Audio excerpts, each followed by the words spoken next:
ಭಾರತ್ ಬಂದ್ ವೇಳೆ ಕೆಲವು ದುಷ್ಕರ್ಮಿಗಳು ಸಾರ್ವಜನಿಕ ಸೇವೆ ನೀಡೋ ಸರ್ಕಾರಿ ಬಸ್ಗಳ ಮೇಲೆ ಕಲ್ಲು ತೂರಿದ್ದಾರೆ. ರಾಜ್ಯ ರಾಜಧಾನಿ ಬೆಂಗಳೂರಿನಲ್ಲಿ 40 ಬಿಎಂಟಿಸಿ ಬಸ್ಗಳ ಮೇಲೆ ಕಲ್ಲೆಸೆಯಲಾಗಿದೆ. ಹೀಗಾಗಿ ಸಂಜೆವರೆಗೂ ಬಸ್ ಸೇವೆ ಸ್ಥಗಿತಗೊಳಿಸಲಾಗಿದೆ. ಹಾಗೆಯೇ ರಾಜ್ಯದ ಹಲವೆಡೆ 12 ಕೆಎಸ್ಆರ್ಟಿಸಿ ಬಸ್ಗಳ ಮೇಲೂ ಕಲ್ಲು ತೂರಲಾಗಿದೆ. ವಿವಿಧ ಬೇಡಿಕೆ ಈಡೇರಿಸುವಂತೆ ಆಗ್ರಹಿಸಿ ಕಾರ್ಮಿಕ ಸಂಘಟನೆಗಳು ಕರೆ ನೀಡಿರುವ ಭಾರತ್ ಬಂದ್ ಬಿಸಿ ರೋಗಿಗಳು ವಿದೇಶಿ ಪ್ರವಾಸಿಗರಿಗೂ ತಟ್ಟಿದೆ. ಕಣ್ಣಿನ ಆಪರೇಷನ್ ಮಾಡಿಸಿಕೊಂಡು ಊರಿಗೆ ತೆರಳುತ್ತಿದ್ದ ಮಹಿಳೆ ರೇಣುಕಾ ಜವಳಿ ಹಾಗೂ ಲಕ್ಕುಂಡಿ ಸ್ಮಾರಕ ನೋಡಲು ಆಗಮಿಸಿದ್ದ ಅಮೆರಿಕದ ಜಾನ್ ಗದಗ ಬಸ್ ನಿಲ್ದಾಣದಲ್ಲೇ ಕಾಲ ಕಳೆಯುವಂತಾಯಿತು. ಕಾರ್ಮಿಕ ಸಂಘಟನೆಗಳು ಕರೆ ನೀಡಿರುವ ಭಾರತ್ ಬಂದ್ ಬೆಂಬಲಿಸಿ ಮಹಿಳೆಯರು ವಿನೂತನ ಪ್ರತಿಭಟನೆ ಮೂಲಕ ಗಮನ ಸೆಳೆದಿದ್ದಾರೆ. ಕೊಪ್ಪಳದ ಕುಷ್ಟಗಿಯಲ್ಲಿ ಬಸ್ ಸಂಚಾರ ಕಂಡ ಮಹಿಳಾ ಮಣಿಗಳು ಬಸ್ ಮುಂದೆಯೇ ಮಲಗಿ ಪ್ರತಿಭಟನೆ ನಡೆಸಿದ್ರೆ, ಕಲಬುರಗಿ ಡಿಸಿ ಕಚೇರಿ ಎದುರು ಲಂಬಾಣಿ ಮಹಿಳೆಯರು ನೃತ್ಯ ಮಾಡೋ ಮೂಲಕ ಪ್ರತಿಭಟನೆ ನಡೆಸಿದ್ರು. ಪಶ್ಚಿಮ ಬಂಗಾಳದಲ್ಲಿ ಭಾರತ್ ಬಂದ್ ಹಿಂಸಾಚಾರಕ್ಕೆ ತಿರುಗಿದ್ದು, 2 ವಿದ್ಯಾರ್ಥಿಗಳು, ಓರ್ವ ಬಸ್ ಡ್ರೈವರ್ ಸೇರಿದಂತೆ 4 ಗಂಭೀರ ಗಾಯಗಳಾಗಿವೆ. ಸರ್ಕಾರಿ ಬಸ್ಗಳಿಗೆ ಕಲ್ಲು ತೂರಲಾಗಿದ್ದು, ಗಾಜುಗಳು ಪುಡಿಪುಡಿಯಾಗಿವೆ.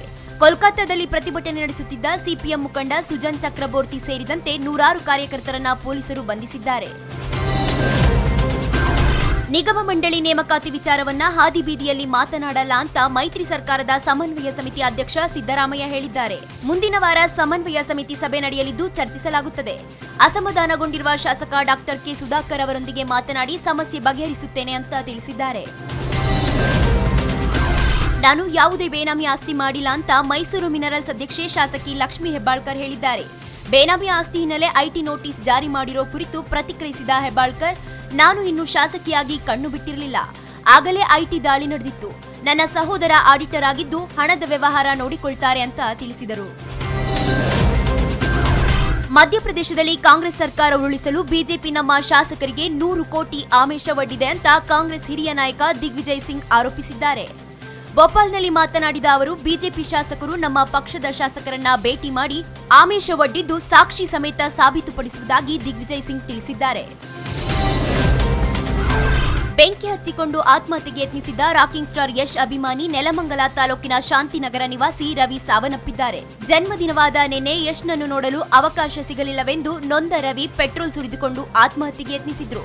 ತೀವ್ರ ಗಾಯಗೊಂಡಿದ್ದ ಯುವಕನನ್ನ ಆಸ್ಪತ್ರೆಗೆ ದಾಖಲಿಸಿದ್ರು. ಚಿಕಿತ್ಸೆ ಫಲಿಸದೆ ಮೃತಪಟ್ಟಿದ್ದಾರೆ. ಟಗರು ಸಿನಿಮಾದಲ್ಲಿ ಕಾನ್ಸ್ಟೇಬಲ್ ಸರೋಜಾ ಪಾತ್ರದಲ್ಲಿ ಮಿಂಚಿದ್ದ Triveni Rao look full different ಆಗಿದೆ. ಮಿಸ್ಟರ್ ನಟ್ವರ್ ಲಾಲ್ ಚಿತ್ರದಲ್ಲಿ ದುಷ್ಕರ್ಮಿಗಳ ಗುಂಡೇಟಿಗೆ ಬಲಿಯಾಗಿರುವ ಪತ್ರಕರ್ತೆ ಗೌರಿ ಲಂಕೇಶ್ ಪಾತ್ರದಲ್ಲಿ ತ್ರಿವೇಣಿ ರಾವ್ ಕಾಣಿಸಿಕೊಳ್ತಿದ್ದಾರಂತೆ. ಟಾಲಿವುಡ್ನಲ್ಲಿ ತೆರೆಕಂಡು ಹಿಟ್ಟಾದ 96 ಎಂಬ ಚಿತ್ರ ಕನ್ನಡದಲ್ಲಿ 99 ಆಗಿ ತೆರೆಗೆ ಬರುತ್ತಿದ್ದು, ಕಡಲ ತೀರದಲ್ಲಿ ಚಿತ್ರೀಕರಣ ನಡೆಯುತ್ತಿದೆ. ಪ್ರೀತಮ್ ಗುಬ್ಬಿ ನಿರ್ದೇಶನವಿರೋ ಈ ಚಿತ್ರದಲ್ಲಿ ಗೋಲ್ಡನ್ ಸ್ಟಾರ್ ಗಣೇಶ್ ಅಭಿನಯಿಸಿದ್ದಾರೆ. ಹೇಮಂತ್ ಹಾಗೂ ಸುಮಿಕ್ಷಾ ಯುವ ನಾಯಕ ನಾಯಕಿಯರಾಗಿ ಕಾಣಿಸಿಕೊಳ್ಳಲಿದ್ದು, ಇವರಿಬ್ಬರು ದೊಡ್ಡವರಾದ ನಂತರದ ಪಾತ್ರಗಳಲ್ಲಿ ಗಣೇಶ್ ಹಾಗೂ ಭಾವನಾ ಕಾಣಿಸಿಕೊಂಡಿದ್ದಾರಂತೆ.